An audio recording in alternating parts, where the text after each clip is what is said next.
Hello, my name is Rob Reynolds. Welcome to College Algebra Section 11.3. If you have not watched Section 11.2, I would go back and watch Section 11.2 first. The video explains that we're in the conic section, studying different slices of a cone. So I'm going to review just a little bit from 11.2, where we talked about parabolas. But this is Section 11.3, which we're going to study ellipses, and I'll even get into 11.4, talking about hyperbolas to finish up the chapter. We learned in the previous video that parabolas are defined by focuses and directrix, and the vertex is the turning point. So I'll plot the point 2, -3 as the vertex. The focus I usually use as an x down here, and the distance between the focus and the vertex is a. In this case, 2 units. Not only is the focus 2 units away from the vertex, but so is the directrix, and I can see that the directrix is going to be the line y equals -1. Again, my notes explain this. I will post this on a PDF file for you on Blackboard, but you'd also want to go back to Section 11.2 video to look at all of how I've defined the focus and the directrix. And all those distances I call away from the vertex is a. So I can see that this is going to be a vertical parabola, and it's going to be facing down, but I don't really know how wide it's going to go until I check out the latus rectum, which is the distance from endpoint to endpoint on 2 points on the parabola from the vertex. So if A is 2, we'll say 4 times 2. The latus rectum distance is 8. So I'm going to go half the distance, 4 to the right, and find a point on the parabola, and 4 to the left. That's the fastest way to pick up 2 more points on my parabola. That will define how wide the parabola opens. If I want to write the equation of this parabola, again, I'll check out the notes, and it looks like it's going to be the vertex is my h and my k, and it looks like the vertex was given as 2, -3. So I'll start writing the equation. X minus 2 quantity squared is equal to -4 times the a value, which we decided was 2. So I'll just change that to -8, which does mean it's facing down because it's negative. And then y minus the k, and remember, this is your h, this is your k, so I'll just say minus a -3 or +3 is that equation. You can pause the video and look at how the author solved that problem. We'll try another one, number 33. Again, I will plot the focus probably with an x so I don't get it confused, and the directrix is a line.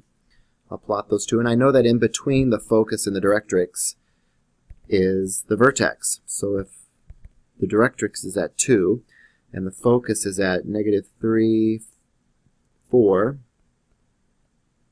right in between that focus and the directrix is the vertex. So the vertex has got to be,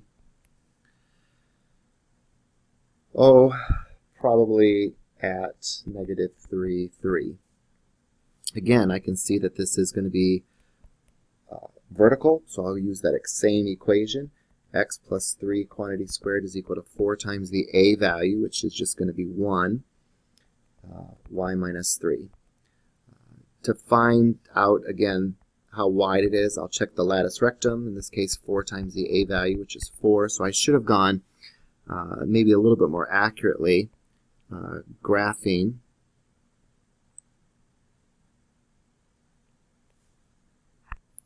I'm going to go 2 units, splitting the 4, 2 units to the right and 2 units to the left. Again, this total distance in here is the latus rectum, and it's always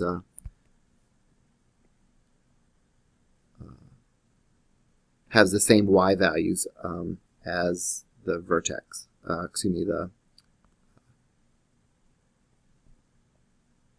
focus.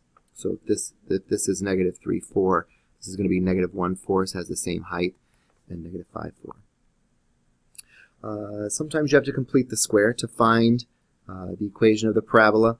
I don't know if it's vertical or horizontal yet, but it looks like, since I'm in my notes, it's going to be, actually I do know, because if it says y squared, I know that that squared is always on the side that doesn't have my 4a. So if it says x equals the y being squared, I know that's going to be a horizontal, either off to the right or off to the left, depending on the value of a. And again, the reason why I'm thinking that is because I know y equals x squared always graphs a parabola going this direction vertically. So if you switch, vertical will go to horizontal. So I'll complete the square here by throwing, actually I don't even think I need to complete the square here, because that 4 is a perfect square that I need. I'll show you another example later where we actually do have to complete the square, but I can just factor this term right here to y minus 2 times y minus 2 quantity squared. And then I think I have everything I need. I'll just tag on a minus 0 here so it's in that correct form. So now I can see that the vertex is 0, 2. Well, let's plot it. I'm not sure where the vertices are at 0, 2. I can plot that. Oh, since the value of a is just 1, either and I see a negative, so either it's going to go left or it's going to go down. But I'm going to choose left because this equation is in the form of a horizontal. Again, because of this green statement. This is your horizontal. This is your vertical. So I'll go 1 unit to the left, so that makes this a negative 1, comma 2. And the last thing I need to do is find, again, that lattice rectum, which is 4a, but a is 1, so it's just a distance of 4, so I'll go 2 above and 2 below. That will define the width. Again, I would pause the video and make sure that makes sense. But let me talk to you about ellipses. Ellipses, for section 11.3, don't have just one foci like the parabola. It has now 2 foci, and it's all the set of points that is the sum. So I'm going to add up this string. So if I can move this string over here to here, that's the same sum, or the same distance as the string. The length of the string does not change. So it's all the set of points. And then here's how to derive that, but nobody has time for that. But if you want to pause the video and look at how we come up with the equation, you certainly can. I've created some notes again for vertical ellipses and horizontal ellipses. There's just the general equation. They're going to start out with, well, the main thing that I would point out in my notes is that a is always the larger number. So if a is larger and it's underneath x, then it's horizontal. But if a is larger and it's underneath the y, then it would be a vertical. So just check out the larger denominator number, and that will help determine if it's positive or negative. We do have something called the major axis, and the major axis is this total length here in blue, and then the minor axis would be this total length. So be careful, because that's defined as 2a and 2b, where just the distance of a and b are marked here. So the distance from the center to the vertex is a, the distance from the center to the minor vertices are b, and then the distance from the center to the foci is going to be c. So let's see if we can run through an example real quick. I'd probably try to write the equation. It looks like the equation lists, it has the origin, so I know that the center's at 0, 0, which is kind of nice, because now I know it's x squared plus y squared is equal to 1. All I have to do is find the values of a and b, and I think I can do that given the focus is at 3, 0. And oh, they gave me a vertex, negative 4, 0. So I think I have some good information here. The center's at 0, 0, so this distance from the center to the vertice has got to be A. In this case, it looks like A equals 4. And this distance from here to here is got to be C from the center to the, there's a vertice. This has got to be, this distance in here is C, so it looks like C is 3. And I know there's symmetry, so if it's 4 distance in green to the left, I've got to go 4 to the right.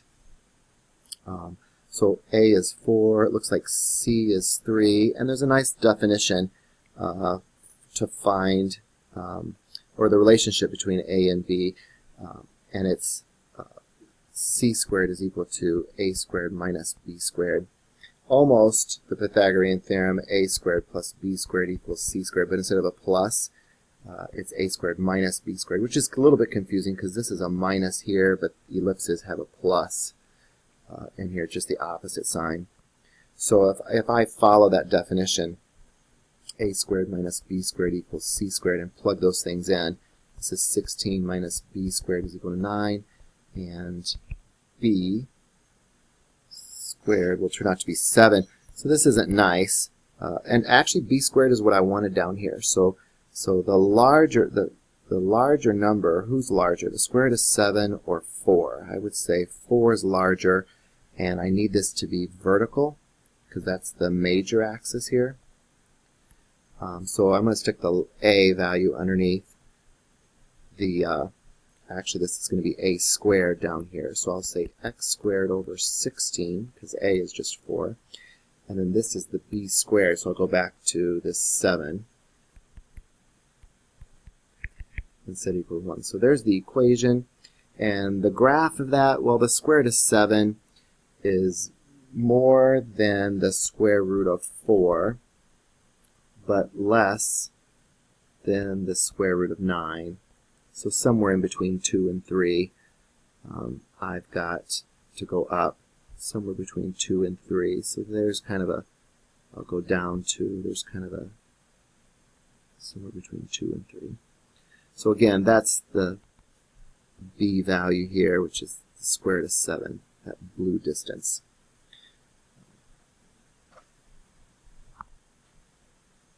Here's the author's explanation. So again, the larger number is always A, so I'll say A equals 5, here B equals 3. It looks like the center's at 0, 0 again. So I'll go 5 units along the X, find an endpoint for the major vertex, another symmetry. I'll go 3 units up and 3 units down, and I'll draw in my ellipse. So this is A, this was my B equals 3, and then you might want to find C. Remember, the equation was A squared minus B squared equals C squared. So 25 minus 9 is C squared. So that's nice. 16 is C squared of 4. So I'll just go 4 units to the left and 4 units to the right. So the foci are at plus or minus 4, 0.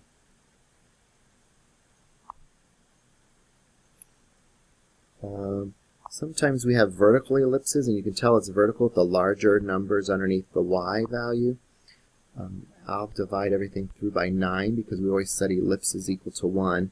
So x squared over 1 plus y squared over 9, which is equals 1. Remember, the larger number is always A, so I would say A here is 3, B is 1. Larger number is always A. And this time A, this is your first look at, since A is underneath the y value, then I know that it's a horizontal. I'm going to go, yep, I've got at the origin again, so 0, 0. So I'll go 3 above for A, 3 below. The B is just 1 to the left, 1 to the right. So there's my ellipse, and the foci is somewhere in between, and to find it, I use A squared minus B squared equals C squared. So 9 minus 1 equals C squared, or 8 equals C squared, or I can say 2 square roots of 2. So somewhere in here.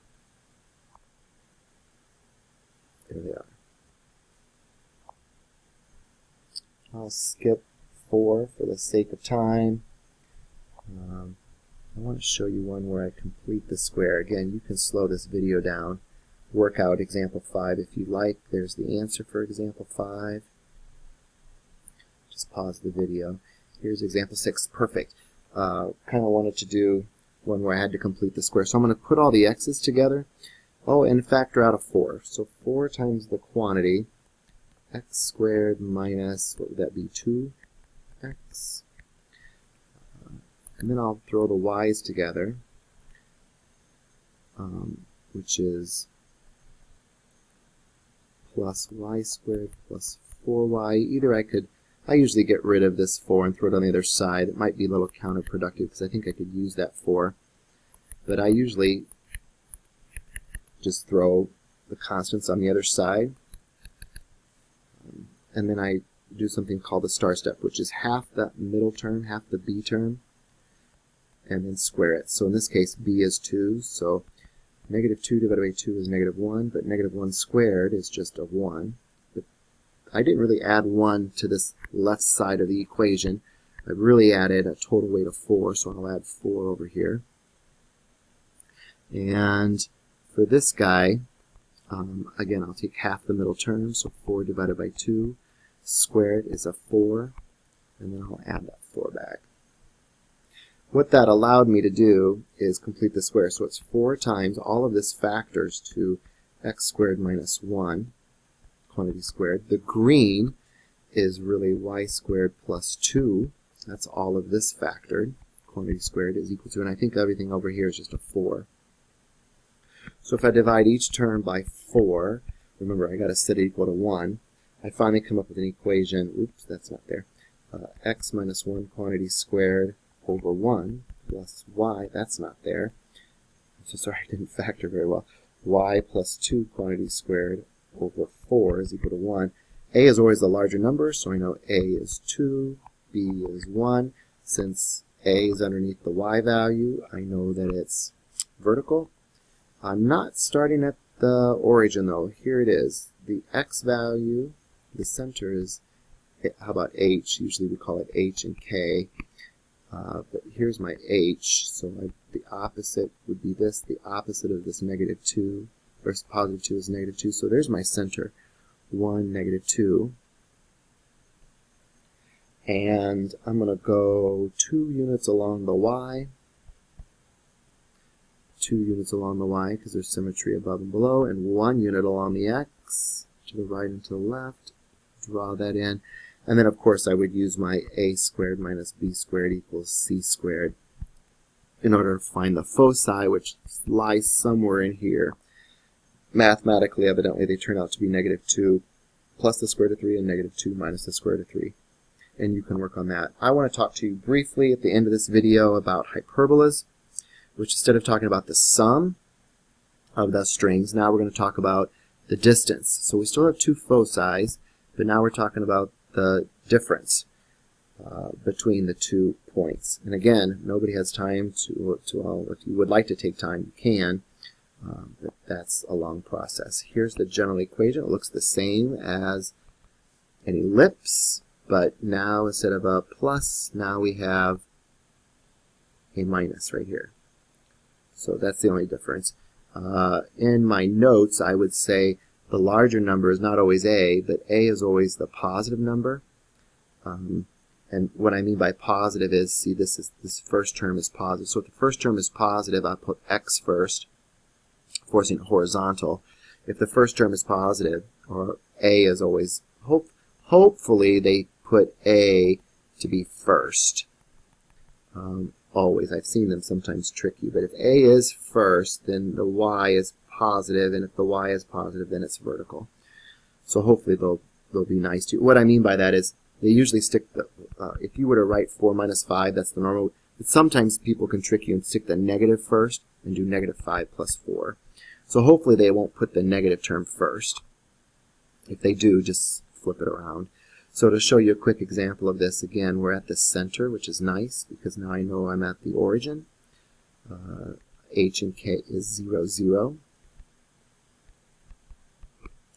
And I'm going to go back and write the equation x squared over my a squared minus y squared over the b squared. Oh, there's the focus, which I usually draw as x's at 3, 0 and negative 3, 0.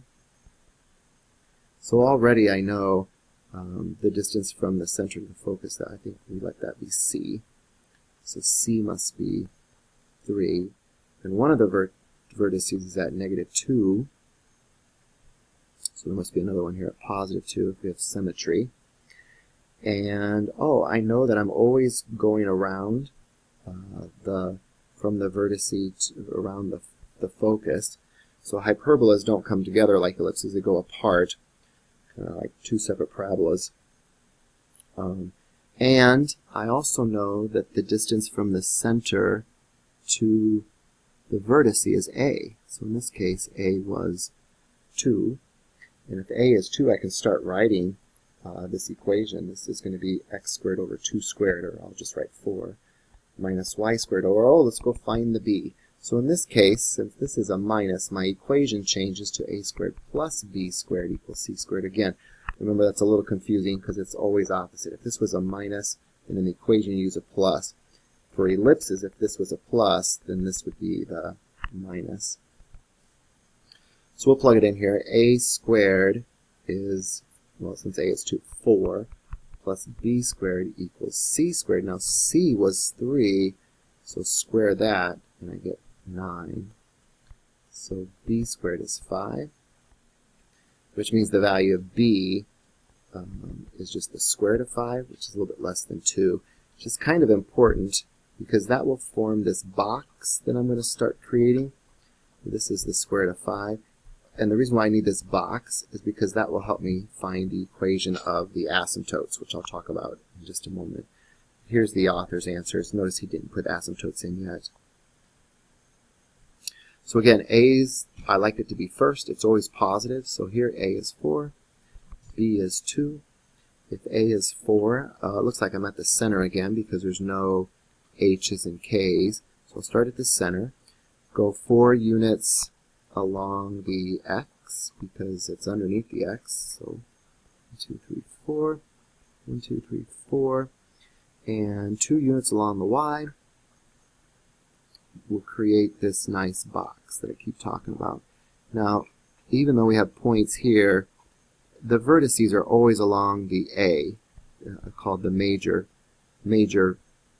vertices. So let's go find, using a squared plus b squared equals c squared, let's go find the foci. I've got 16 plus 4, or 20, equals c squared. So the square root of 20 is close to about 4.5, so it's just beyond A out here somewhere. Out here, and I knew it was underneath the x because it's on the major. So if this is the axis here on this green dot, or it's the vertice, then I know it goes somewhere like this. But to help define it, that's where these asymptotes kind of come in handy. So you can see this will help guide how fat or thin that parabola is. So they gave me the general equation. I just had to graph this. So let me skip again a couple. You can pause the video and look at how they did this. But they're going to explain to you that sometimes if the positive a value is underneath y, then that's going to make this a vertical hyperbola. And you can try this one. There's the solution. You can try this one. There's the solution. I want to get to completing the square. Here they finally talk to you about the asymptotes. Look at my notes for those. I think they're a little bit clearer. Work through that one if you'd like. Here I would divide everything through by 36 because remember you need to set it equal to 1 for ellipses and hyperbolas. These are all really good examples. It's just for the sake of the video length, I'd like to jump to completing the square. So I'll put the x terms together, factor out a negative 1, x squared plus 2x plus some magical number that will help me complete that square. Then I'll grab the y terms together. Let's factor out a 4. You can't complete the square with a leading coefficient, so that's why I'm always factoring out. This leading coefficient has to be a 1 here before what I call the star step, or taking half the middle term. So that's why I'm trying to factor this out. So factoring out a 4 gives me a negative 4y plus some magical number that will help me complete the square. And again, I'm going to get rid of that 11 by throwing it over on the other side. But since I'm adding two numbers on the left, I'll come up with adding two numbers on the right. So half the middle term is 2. 2 divided by 2 is 1. Squared is 1. But remember, you didn't really add 1. It's negative 1 times 1, so I'll bring over a negative 1 on this side. Over here, half the middle term is negative 4. Half of negative 4 is negative 2. Squared is positive. So you're always adding the number, because when you square any number, it's always positive. But remember, it's 16 is the total weight that you added on this side. So completing the square, I've got a negative 1 floating out there. This becomes x plus 1. Just factor that thing, quantity squared. The 4 is hanging out front. Y minus, have you noticed it's always just this number before you square it? If you're having troubles factoring, is equal to, I don't know, is that 4? And then I would divide everything through by 4 to set it equal to 1. Come up with a nice equation. Again, this is where the negative is first, so I'm probably going to flip it. I'm going to put the y minus 2, because I like the positive term first.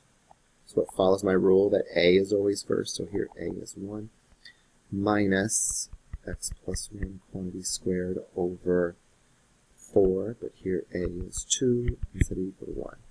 So the center is going to be my h and my k, but remember, h always goes with the x. So this is my h, this is my k. It's written backwards in this particular problem. So I'd say the center, h and k, is going to be at the negative 1, the opposite of this, and then comma 2.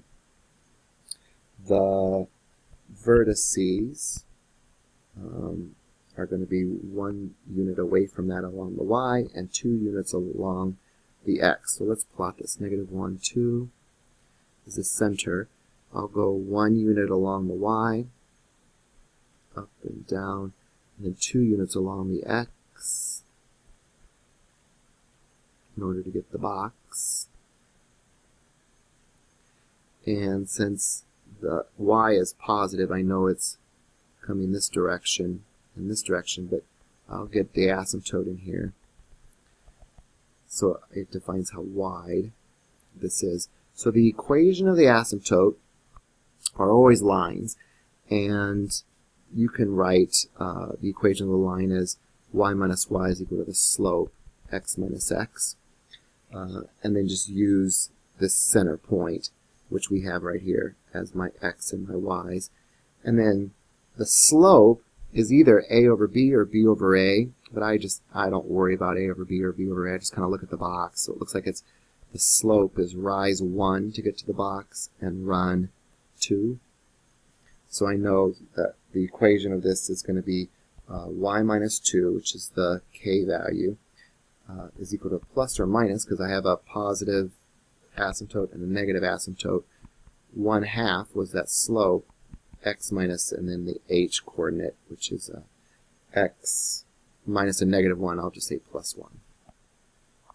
And again, you can check out the correct answer. Just pause the video. Check out the graph. I hope this is helpful. If you have questions, please email me.